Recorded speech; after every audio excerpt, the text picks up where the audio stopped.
Kristen from Anime Collective. So if you've been following the channel, you already know I'm going to do a video on one of my all-time favorites, Initial D. I'm going to be taking a look at how the new 2-in-1 Omnibus is released by Kodansha compared to the Tokyopop singles, but I'll also be showing you guys all of the exclusive covers that released, including the standard release, the Kinokuniya release, and the Crunchyroll release. Let's get into it.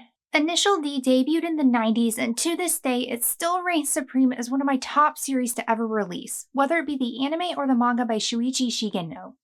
It's one of those stories that you can just feel the love that the creator has put into it. There's a true passion that comes through in Initial D, and this is part of what makes it truly special. Initial D follows Takumi Fujiwara, an 18-year-old who helps out his father at his tofu shop by making deliveries. Every morning he heads out on Mount Akina in his dad's AE-86 to do so. Because of this daily routine, he has gained skills in mountain racing and drifting, which were further honed day after day while driving to make a delivery at its summit. Takumi's daily life begins to change though when the Akagi Red Suns come into town to challenge the local team, the Akina Speed Stars. Takumi is a thrilling driver to watch because he thinks out of the box and quickly adapts to any and every situation or challenge. The races are also entertaining and exhilarating, not just because of Takumi, but because of the opponents he comes across as well.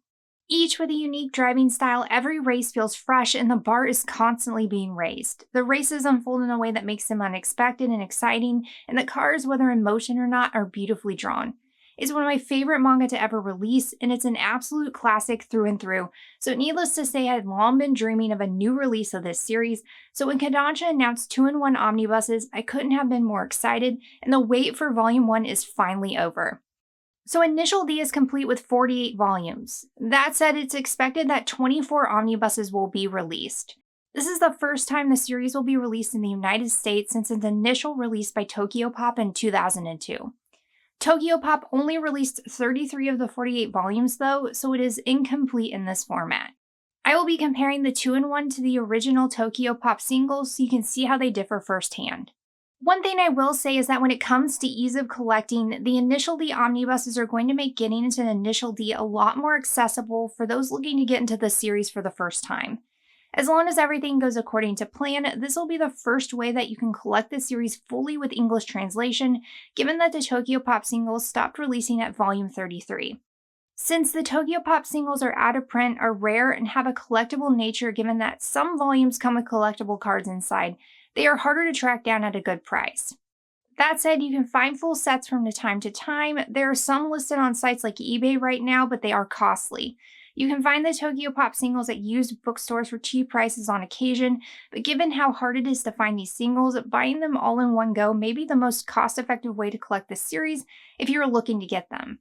I have been keeping an eye out for the individuals for years and have only come across them at my local used bookstores a handful of times, and it was usually volumes 1, 2, or 3, so this is something to keep in mind. As far as price goes, the 2-in-1s retail at $22.99. If Kodansha releases 24 omnibuses as I suspect, the whole series will cost you around $552 to collect. The out-of-print Tokyopop singles, on the other hand, are only available for purchase on aftermarket sites. Since their prices vary and it's hard to find a complete set for sale, it's more difficult to pin down a price for them all. That said, I've seen full sets listed for $1,000 or more, so you can expect to pay a lot more for the Tokyopop singles than you would the omnibuses. And given that the Tokyopop singles are incomplete, you are going to pay a lot more for the series in general. I also want to talk about the release schedule real quick since the omnibuses are a new release. Based on current listings on Barnes & Noble, it looks like they will be releasing a new omnibus every 2.5 to 3 months, with the second expected to be released on June 4th, the third on September 3rd, and the fourth on December 3rd. I also want to note that there are a few variations you can shop for Omnibus 1 since some retailers are releasing exclusives. Kinokuniya released an exclusive cover that features the original artwork from the Japanese release, along with an exclusive Shikishi art, while Crunchyroll released an exclusive cover that features the same cover we see on Volume 1 of the 2020 new editions of Initial D that began releasing in Japan in celebration of the series' 25th anniversary. I like the addition of the glossy sound effects on the Crunchyroll edition, but as far as exclusive covers go, Kinokuniya's is definitely my favorite because it features the original cover art. It is awesome that they released 3 variations to choose from that all highlight various covers of Initial D, from the original to the new Japanese editions and now the English omnibus release. No matter what edition you choose, luckily they all have the same design on the spine, so they fit in seamlessly on the shelf. Let's take a look at design and size next. One of the most recognizable differences between the Tokyopop singles and the Kodansha 2-in-1s is their size and design. The Tokyopop singles are the same size as standard manga releases like many Shonen Jump series, while the 2-in-1s are a larger, oversized format with dimensions of around 5.75 by 8.18 by 1.45 inches, similar to something like the Homunculus Omnibuses or the same height as Viz's SIG releases. The first volume features full-color artwork of the AE86 in a way that makes it look as if it's popping out of the panel, along with gold and red accent colors. You have the initial D logo in white above the AE86, along with the volume number at the top. I like what they did with the design overall, and I think they will look great together on the shelf as more are released. As far as future designs of the omnibuses go, it looks like they are changing up the base colors of the volumes and showcasing various cars from the series. We of course have Takemi's AE86 on Omnibus 1, and at the time of this video, only one other cover has been officially revealed, and that's Omnibus 2, which features Keisuke Takahashi's yellow Mazda RX-7.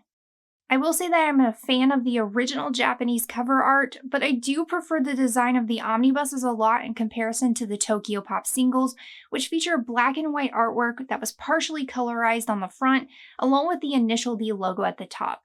The edges of the volumes as well as the spines are metallic silver, and this is carried through all 33 volumes with the initial D logo.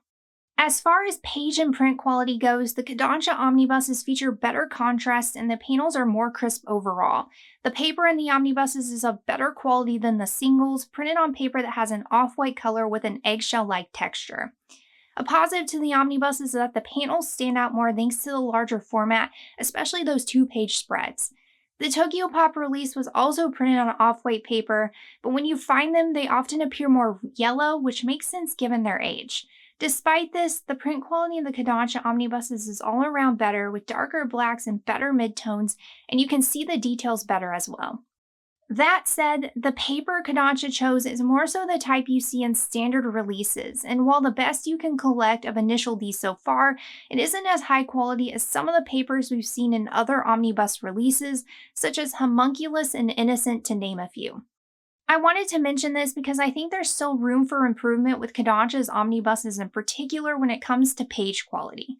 If they had gone with something like white paper that has a smooth finish versus the off-white texturized paper, the print quality in these would have been much better. The page and print quality aren't bad by any means, and honestly, I'm just excited to finally be able to collect Initial D, but something I wanted to note as potential room for growth for Kodansha as they release more omnibuses in the future.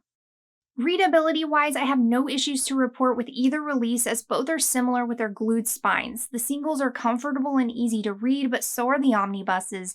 Since they went with omnibuses, I'm glad they did 2-in-1s instead of 3-in-1s because they are easier to read and it really helps with gutter loss as well.